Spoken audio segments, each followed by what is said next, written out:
नमस्कार दोस्तों संत कबीरदास जी के दोहे ये हमारी चर्चा का विषय है। और इसी विषय को आगे बढ़ाते हुए हम संत कबीरदास जी के जीवन में अनुभव और सीख देने वाले इन दोहों को के ऊपर चर्चा कर रहे हैं। तो आज की जो ये वीडियो है, इस वीडियो में भी हम संत कबीरदास जी के 5 दोहों के ऊपर चर्चा कर रहे हैं।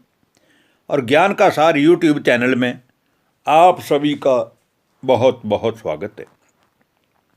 आज की वीडियो का जो पहला दोहा है उसमें संत कबीरदास जी कह रहे हैं, कबीर हरि रस बरसिया गिरी पर्वत सिखराए।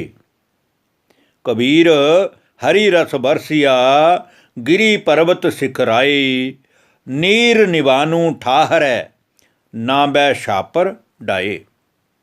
कहने का भावार्थ ये है, संत कबीरदास जी कह रहे हैं कि चाहे वह पर्वत हो या फिर नीचा धरातल हो, धरती का हिस्सा हो अथवा समतल मैदान हो, लेकिन बरसात जब पड़ती है तो वो ये नहीं देखती है कि मैं पहाड़ों पर पड़ूं या मैं समतली मैदानी इलाकों में पड़ूं।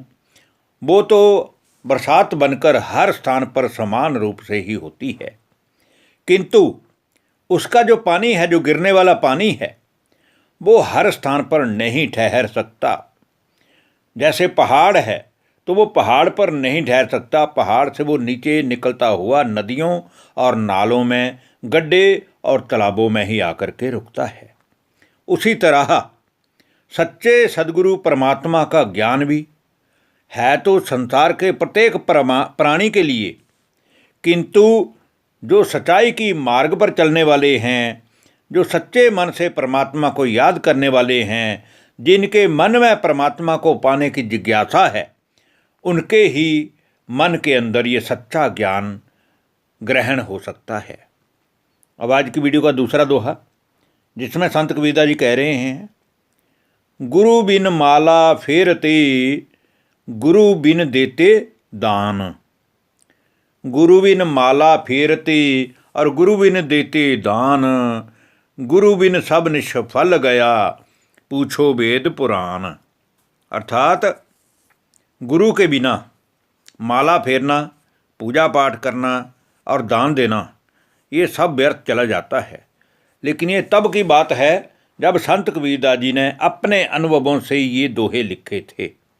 आज की दुनिया में आज आप देखेंगे तो बहुत सारे गुरु ऐसे हुए हैं जिन्होंने अपनी करनी से शिष्यों का भी सिर नीवा कर दिया है।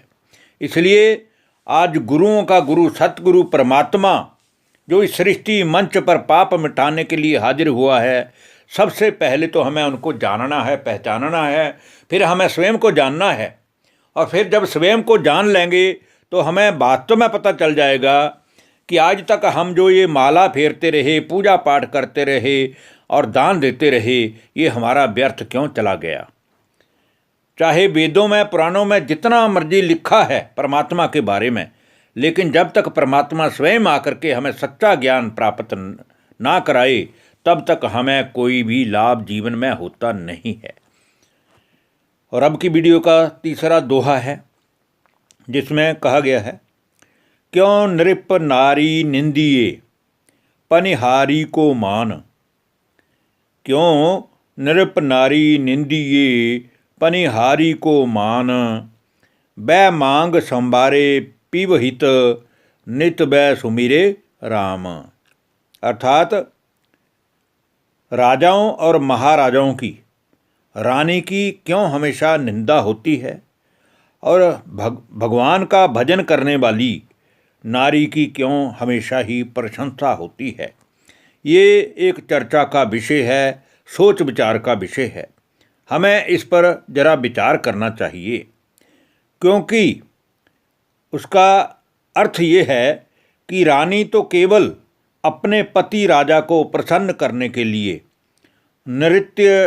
नित्य श्रृंगार करके अपनी मांग सजाती है, सज संवर कर अपने राजा के सन्मुख जाती है, जबकि उस परमात्मा को, उस हरि को, उस राम को, उस अल्लाह को याद करने वाली भक्तन जो है वो अपना श्रृंगार नहीं देखती, लेकिन वो मन ही मन उस परमात्मा का हमेशा ही सुमिरन करती है। और आज की वीडियो का चौथा दोहा है, जिसमें संत कबीरदास जी कह रहे हैं, साधु दर्शन महाफल कोटि यज्ञ फल लेह। साधु दर्शन महाफल कोटि यज्ञ फल लेह, एक मंदिर को का पड़ी नगर शुद्ध करी लेह। अर्थात साधु और संतों का तो दर्शन ही महान फल देने वाला होता है। और साधु और संत वास्तव में वो हैं जिन्होंने एक सत्य ईश्वर का अंत पा लिया है, जिसने अपने स्वभाव को सरल बना लिया है। जो सज्जन हैं, इससे करोड़े यज्ञों करने से प्राप्त होने वाले, करोड़ों ही यज्ञ किए जाएं तो भी उन यज्ञों से प्राप्त होने वाले जो पुण्य का फल है वो ऐसे संतों का दर्शन करके प्राप्त होता है। संतों का दर्शन और उस परमात्मा को याद करने वालों का दर्शन, उनके दर्शन के प्रभाव से एक ही मंदिर नहीं, बल्कि जहाँ जहाँ वो रहते हैं, जहाँ जहाँ उनकी एक्टिविटी लोग देखते हैं, ऐसे शुद्ध मनुष्यों का रहन सहन जहाँ होता है, वह तो पूरे का पूरा नगर ही, पूरे का पूरा शहर ही, पूरे का पूरा गली मोहल्ला ही शुद्ध और पवित्र उनकी आभा से हो जाता है। तो संतों के ज्ञान रूपी अमृत से अज्ञानता का अंधकार नष्ट हो जाता है, और ऐसे संतों के द्वारा ही परमात्मा अपने ज्ञान का जो प्रचार है वो करवाते हैं। और संत पुरुष ही उस परमात्मा को पहचान करके, ज्ञान को अपने जीवन में धारण करके लोगों को अज्ञान अंधकार मिटाकर उनके जीवन में रोशनी लाते हैं। अब आज की वीडियो का अंतिम दोहा, पांचवा दोहा, जिसमें संत कबीरदास जी कह रहे हैं, बैरागी बिरकत भला गिरही चित्त उदार। बैरागी बिरकत भला गिरही चित्त उदार, दो चुकी खाली पड़े ताको बार न पार। अर्थात साधु को बैरागी और संसारी माया से विरक्त होना ही चाहिए, और घृत जीवन व्यतीत करने वाले प्राणी को उदार चित्त होना चाहिए, सरल चित्त होना चाहिए, ताकि हर किसी से उसका मित्रता सा स्वभाव हो। और यदि ये अपने गुणों से चूक गए तो दोनों के दोनों खाली जाएंगे, फिर वह चाहे साधु है और फिर वह चाहे घृत जीवन जीने वाला कोई व्यक्ति है, उनका उद्धार कभी हो नहीं सकता। इसलिए हमें चाहिए कि अगर हमने सच्ची बंदगी करनी है उस परमात्मा को पाने की, तो अगर हमें साधु समान बनना है तो हमें संसारिक मोह माया त्याग करके एक ईश्वर से मन को जोड़ना होगा।